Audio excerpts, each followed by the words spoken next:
Same thing with detox. What is your detox process? And this is a huge one where you name a chronic disease issue, we usually link it back to glutathionization, your ability to clear toxins.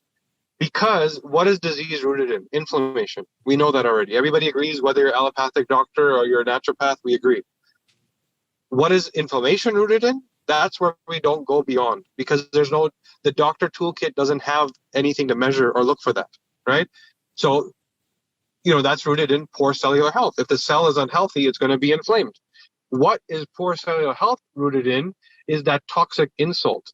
It's that either from external toxic source that you cannot clear, or internal, like, for example, oxidative stress that you can't clear, right? So what you're supposed to do is, through glutathionization, clear these things. You're meant to bind onto toxins, pee them out, metabolize them through the liver, get rid of them, keep the blood clean so that the inflammation insult isn't there. What's happening in some people, and this is what genetic tests, if you what genetic tests do is this gene, what we talked about. Functional genomics is, guess what? Forget about SNPs. You might not even have the detox gene. You're looking for all these SNPs, which is like a spelling mistake. There's one letter wrong. There's something called a copy number variation. You literally didn't even get the gene.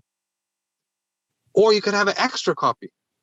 Imagine if that gene is instructing the glutathionization process, right? You, at the lungs, that first line of defense filtering things out, you could be missing it. At the gut, that first line of defense filtering things out, you could be missing it.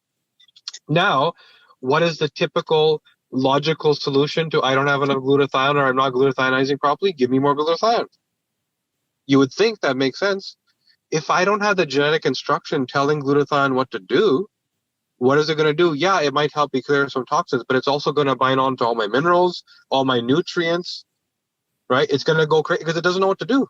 And this is where we've actually had people that were, and I would argue to support the people that gave it to them, because it makes logical sense.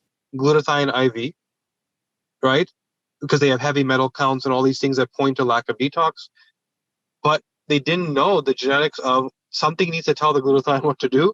These people end up in bed for like a month, literally. I'm not exact, like literally 30 days. They can't get out of bed, right?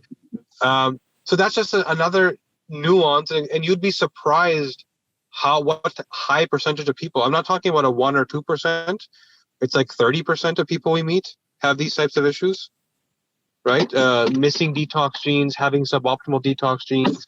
It goes on and on for, it's like 30% plus is what we see.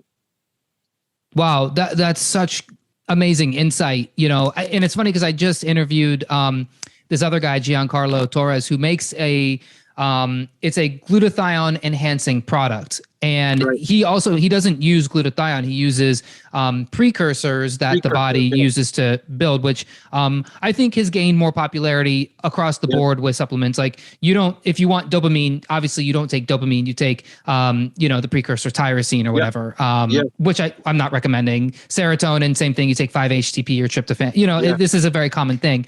But this is the interesting thing that you just said. If your body doesn't have the genes to metabolize these things, or if you doesn't have the genes that know what to do with glutathione, then it's not going to work for you.